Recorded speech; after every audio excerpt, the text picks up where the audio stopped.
नमस्कार दोस्तों, भारतीय संस्कृति और दर्शन में जन्म और पुनर्जन्म के सिद्धांत का एक महत्वपूर्ण स्थान है। यह विश्वास किया जाता है कि मनुष्य का यह जन्म उसके पिछले जन्मों के कर्मों का परिणाम है और उसे अपने कर्मों का फल इस जीवन में भुगतना पड़ता है। इसी कड़ी में कर्ज की अवधारणा भी जुड़ी हुई है। यह कहा जाता है कि व्यक्ति को न केवल इस जीवन के कर्तव्यों और ऋणों का निपटारा करना पड़ता है, बल्कि उसे पिछले जन्मों के अधूरे कर्तव्यों और कर्जों का भी हिसाब चुकाना पड़ता है। आज की कहानी भी कुछ ऐसी ही है। बहुत समय पहले की बात है। एक गांव में एक ब्राह्मण और उसकी पत्नी रहते थे। वे दोनों ही बहुत धार्मिक और नेक थे, लेकिन उनकी एक बड़ी समस्या थी। उनकी कोई संतान नहीं थी। उन्होंने कई तीर्थ यात्रा की, कई देवी देवताओं की पूजा की, लेकिन फिर भी उन्हें संतान का सुख प्राप्त नहीं हुआ। एक दिन एक साधु महाराज उनके गांव में आए। वे बहुत ज्ञानी और तपस्वी थे। जब ब्राह्मण और उसकी पत्नी को साधु महाराज के आगमन की सूचना मिली तो वे उनसे मिलने के लिए पहुँचे। ब्राह्मण ने साधु महाराज से विनम्रतापूर्वक कहा, महाराज, हमने जीवन में हर संभव प्रयास किया है, लेकिन हमें संतान का सुख प्राप्त नहीं हुआ। कृपया हमें आशीर्वाद दे ताकि हमें संतान सुख प्राप्त हो।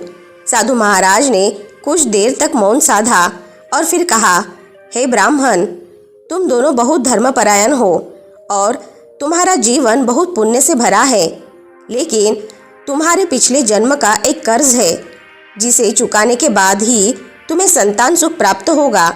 ब्राह्मण और उसकी पत्नी को यह सुनकर बहुत चिंता हुई। उन्होंने साधु महाराज से पूछा, महाराज, यह कर्ज क्या है और इसे कैसे चुकाया जा सकता है? साधु महाराज ने बताया, तुम्हारे पिछले जन्म में तुमने एक व्यक्ति को धन उधार दिया था, लेकिन उसका कर्ज माफ किए बिना ही तुम्हारी मृत्यु हो गई। अब उस कर्ज का बोझ तुम्हारे इस जीवन में संतान सुख के रूप में आ रहा है। यदि तुम उस व्यक्ति को खोजकर उसका कर्ज चुका दो तो तुम्हें संतान का सुख प्राप्त होगा। ब्राह्मण और उसकी पत्नी ने साधु महाराज से उस व्यक्ति का नाम और पता पूछा, लेकिन साधु महाराज ने कहा, उस व्यक्ति का नाम और पता तुम्हें स्वयं ध्यान से प्राप्त होगा। तुम अपनी भक्ति और श्रद्धा से उस व्यक्ति को खोज सकते हो। ब्राह्मण और उसकी पत्नी ने साधु महाराज के चरणों में प्रणाम किया और उनके निर्देशानुसार उस व्यक्ति की खोज में निकल पड़े। कई महीनों की कठिन खोज के बाद वे एक दूसरे गांव में पहुँचे, जहां उन्हें एक वृद्ध व्यक्ति मिला। वृद्ध व्यक्ति बहुत निर्धन था और उसकी स्थिति बहुत दयनीय थी। ब्राह्मण ने वृद्ध व्यक्ति से बात की और उसकी समस्याओं को सुना।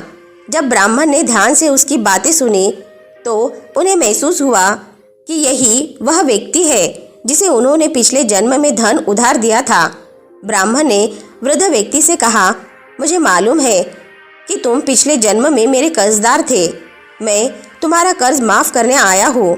वृद्ध व्यक्ति की आंखों में आंसू आ गए और उसने ब्राह्मण के चरणों में गिरकर आभार व्यक्त किया। ब्राह्मण ने कहा, तुम्हारे इस ऋण को माफ करके मुझे संतोष मिला है। अब तुम मुक्त हो और मैं भी। वृद्ध व्यक्ति ने ब्राह्मण को आशीर्वाद दिया और कहा, तुम्हें शीघ्र ही संतान सुख प्राप्त होगा। ब्राह्मण और उसकी पत्नी उस वृद्ध व्यक्ति से विदा लेकर अपने गांव लौट आए। कुछ ही महीनों बाद ब्राह्मण की पत्नी गर्भवती हुई और उन्हें एक सुंदर पुत्र की प्राप्ति हुई। ब्राह्मण और उसकी पत्नी का जीवन खुशियों से भर गया और वे साधु महाराज के प्रति कृतज्ञता व्यक्त करने के लिए फिर से उनकी खोज में निकल पड़े। कई वर्षों बाद उन्हें फिर से वही साधु महाराज मिले। ब्राह्मण ने साधु महाराज को अपनी संतान प्राप्ति की खबर सुनाई और उन्हें धन्यवाद दिया। साधु महाराज ने मुस्कुराते हुए कहा, तुम्हारी भक्ति और कर्मों ने तुम्हें तुम्हारे कर्ज से मुक्त किया है। अब तुम्हें जीवन में किसी भी प्रकार का दुख नहीं झेलना पड़ेगा। इस प्रकार ब्राह्मण और उसकी पत्नी ने अपने पिछले जन्म का कर्ज चुकाया और सुखी जीवन बिताया। दोस्तों, इस कहानी से यह शिक्षा मिलती है कि जीवन में किए गए कर्मों का फल अवश्य मिलता है, चाहे वह इस जन्म में हो या अगले जन्म में। इसीलिए हमें सदैव अच्छे कर्म करने चाहिए और किसी का अहित नहीं करना चाहिए। हम सब इस दुनिया में इसीलिए आते हैं क्योंकि हमें किसी से लेना होता है तो किसी का देना होता है। इस तरह से प्रत्येक को कुछ न कुछ लेने देने के हिसाब चुकाने होते हैं। दुख हो या सुख हो, हिसाब तो सबको देना ही पड़ता है। यही प्रकृति का नियम है। इस विश्वास का आधार कर्म सिद्धांत है, जिसके अनुसार प्रत्येक व्यक्ति के कर्मों का लेखा जोखा होता है और उसे अपने कर्मों का फल अवश्य भुगतना पड़ता है। अच्छे कर्मों का परिणाम सुखद होता है, जबकि बुरे कर्मों का परिणाम कष्टदायक। इस सिद्धांत के अनुसार यदि किसी ने पिछले जन्म में कुछ गलतियां की है या किसी का ऋण चुकाना बाकी रह गया है तो उसे इस जन्म में उस कर्ज को चुकाना पड़ता है। यह धारणा व्यक्ति को जिम्मेदारियों के प्रति सचेत रहने और धर्म, सत्य और न्याय के मार्ग पर चलने के लिए प्रेरित करती है। साथ ही साथ यह हमें यह भी सिखाती है कि हमारे कर्मों का प्रभाव केवल वर्तमान जीवन तक सीमित नहीं होता, बल्कि वे हमारे भविष्य के जन्मों को भी प्रभावित करते हैं। इस प्रकार मनुष्य को अपने कर्मों के प्रति सजग रहना चाहिए और हर प्रकार के कर्ज को समय रहते चुकाने का प्रयास करना चाहिए। तो दोस्तों, आज की कहानी से आपको बहुत कुछ सीखने को मिला होगा। वीडियो अगर पसंद आई होगी तो वीडियो को लाइक, शेयर और चैनल को सब्सक्राइब ज़रूर से कर ले। मिलते हैं नेक्स्ट वीडियो में। तब तक के लिए अपना ख्याल रखें। धन्यवाद।